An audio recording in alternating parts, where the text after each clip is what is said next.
Bismillahir-Rahmanir-Rahim. Let me ask you something that may shake your heart. What if you fast from sunrise to sunset, yet nothing inside you changes? You feel the hunger, you feel the thirst, but your anger is still sharp. Your words still wound. Your eyes still wander. Your heart still feels distant from Allah. Then what exactly did you fast from? My brothers and sisters, especially those listening quietly in their homes across America, fasting was never meant to be a diet plan. It was meant to be a transformation. If the body is hungry but the soul is asleep, we have missed the purpose completely. Fasting is not about skipping breakfast. It is not about surviving without coffee. It is not even about counting the hours until Maghrib. Allah tells us in the Quran that fasting was prescribed so that we may attain Taqwa. Not hunger, not exhaustion. Taqwa, a deep awareness that Allah sees you. A feeling that stops your hand before sin. A whisper in your heart that reminds you to obey. That is the goal. That is the victory. Ramadan is an obligation. It is a pillar of Islam. It is serious and sacred. But even this required fast has levels many of us never reach. There is the fast of the body and there is the fast of the heart. The body leaves food and drink. The heart leaves pride, envy, gossip, and hidden sins. The body avoids what breaks the fast. The heart avoids what breaks the connection. And then there are voluntary fasts, Mondays, Thursdays, the white days. Why would someone fast when they are not required to? Because love does not stop at the minimum. Love always wants more. When you truly love Allah, you search for extra moments to draw closer, even when no one else is watching. Ali ibn Abi Talib described worship in a way that pierces the soul. He said, some people worship Allah out of fear. That is the worship of slaves. Some worship Him for reward. That is the worship of traders. And some worship Him out of gratitude. That is the worship of the free. Think about your fasting. Is it fear only? Is it reward only? Or is it gratitude? Required fasting builds the foundation. It protects you. But voluntary fasting reveals your love. It shows who you are when no one is forcing you to show up. Imagine a mother in New York, Chicago, or Texas waking before Fajr in Ramadan. She prepares suhoor.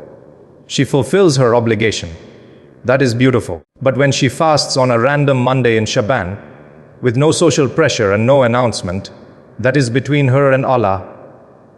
That is intimate.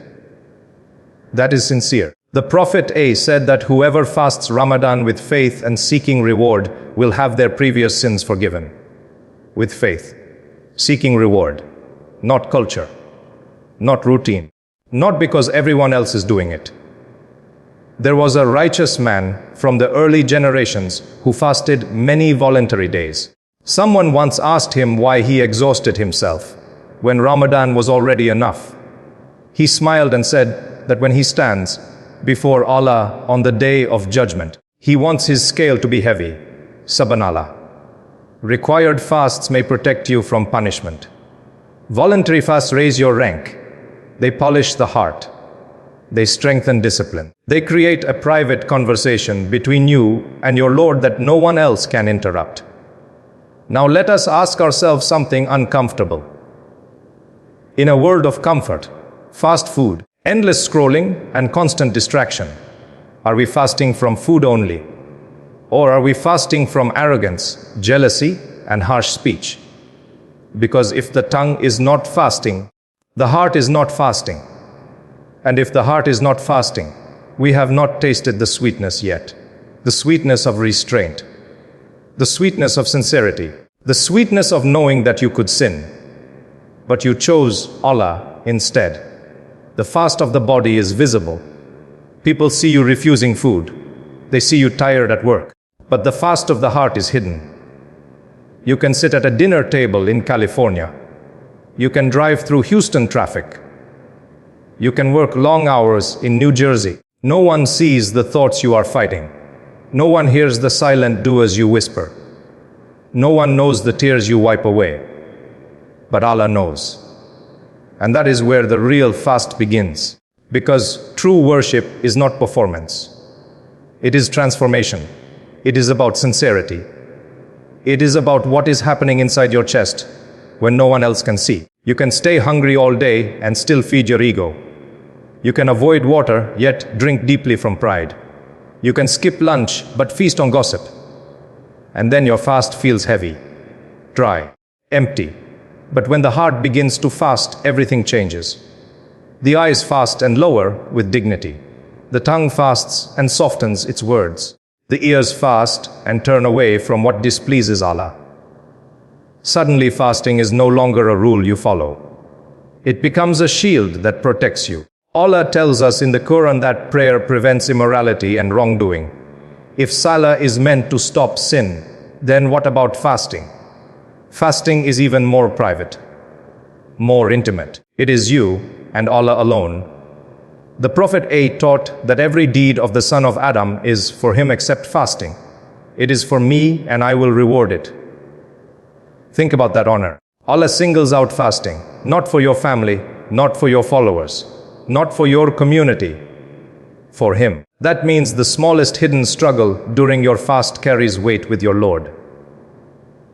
When you refuse to snap at your child, while hunger tightens your chest, Allah sees it. When you swallow harsh words, because you remember you are fasting, Allah records it.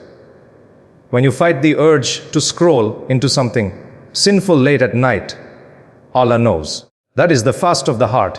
This is why optional fasting is powerful. Outside of Ramadan, there are no decorations, no big gatherings, no social pressure. It is quiet, personal, sincere. It is you whispering, La Allah, I choose you even when I am not required to. Ali ibn Abi Talib lived a life marked by sacrifice and hardship. He knew hunger. He knew difficulty. Yet his worship was never dry. It was alive with gratitude and awareness. He understood that strength is not measured by how long you can stay hungry. It is measured by how gentle you remain while you are hungry. It is not about counting the days you fast.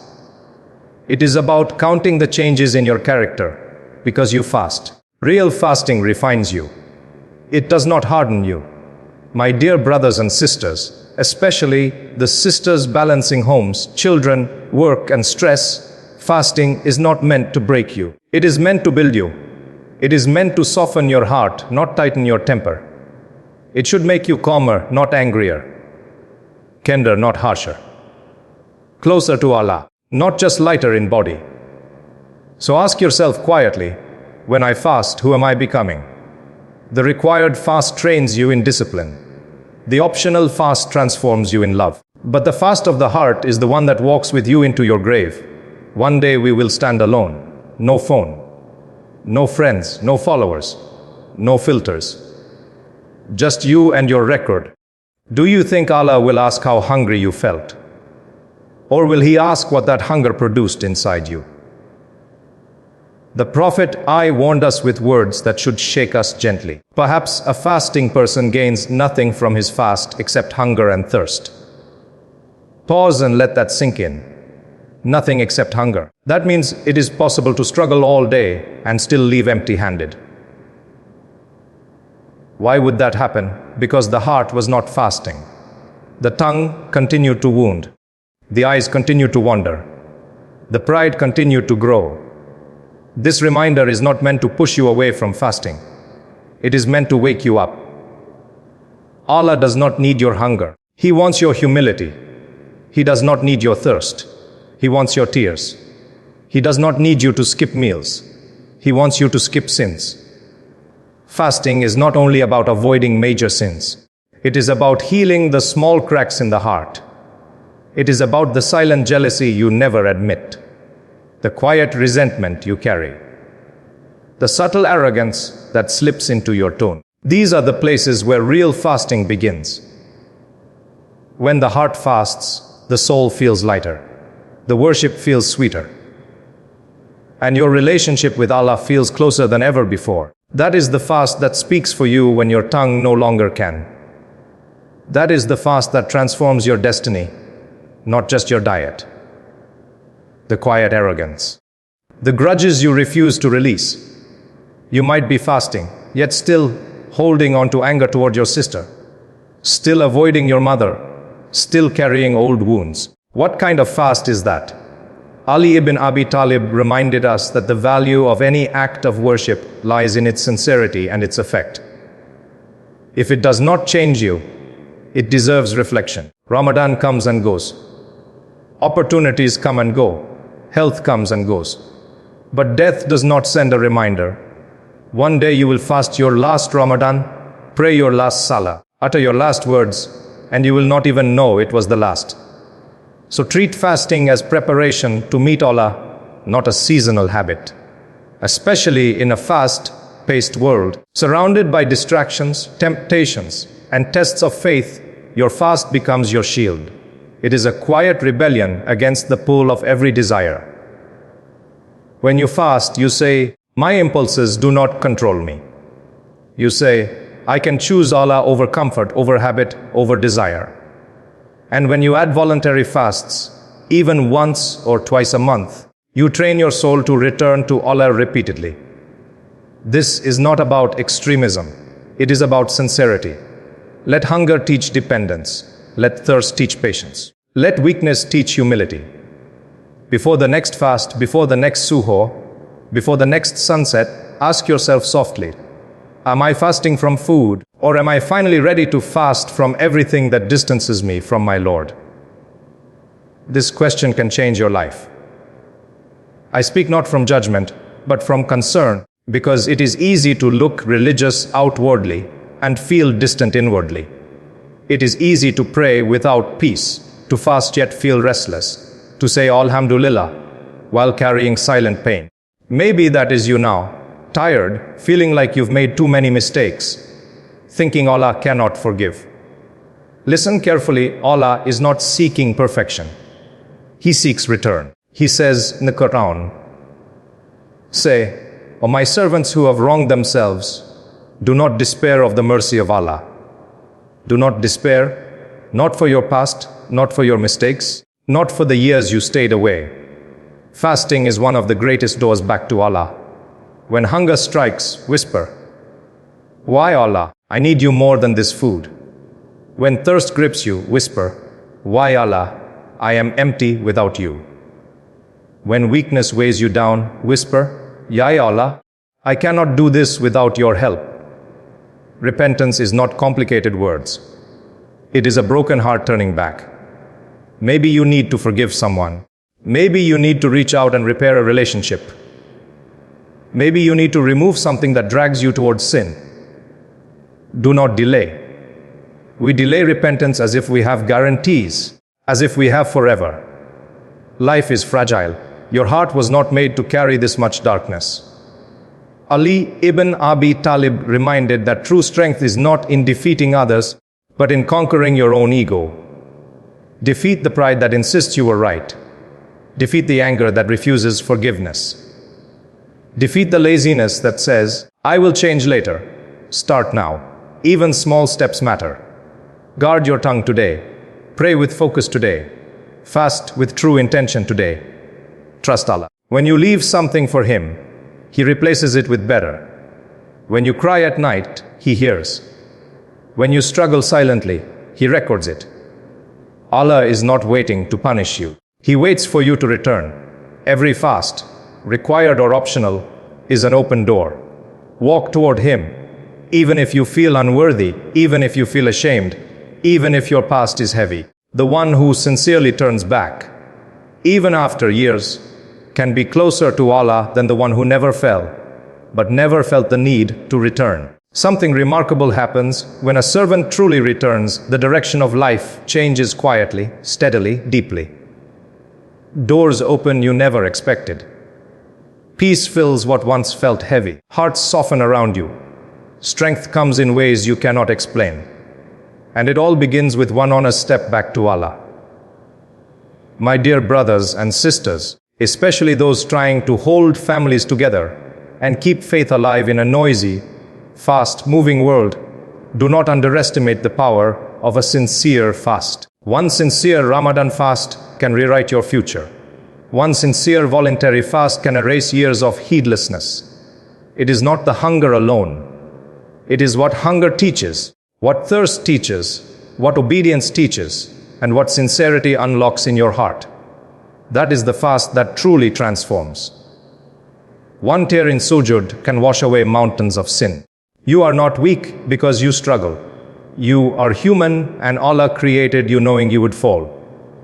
That is why He created repentance. That is why He created fasting. That is why He opened doors that never close until your last breath. Let your required fast protect you. Guard them.